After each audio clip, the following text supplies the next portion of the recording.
Akademik Milli Dram Teatrında baş verən olaylardan hamımız xəbərdarıq.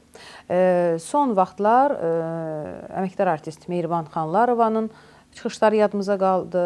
Məsmə xanımın çıxışları. Son gün deyəsən Mehriban Ələkbərzadənin belə bir Facebookda yazısına rast gəldim ki, deyəsən Mehriban Ələkbərzadə üzr istəməlidir.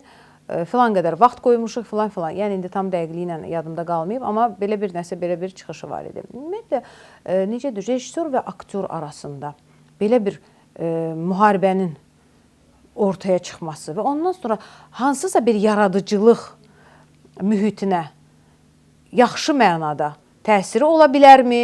Yaradıcı mühit necə görünür? Bax, rejissor olaraq kənardan mənzərəni necə görürsün? Mən konkret akademik teatrda baş verən... Konkret elə Akademik Milli Dram Teatrında hadisə baş verib deyə bu məsələni istəyirəm bir rejissor olaraq. Yəni, kənardan necə görünür? Başqa, belə deyək də, teatrın rejissoru kənardan necə görür?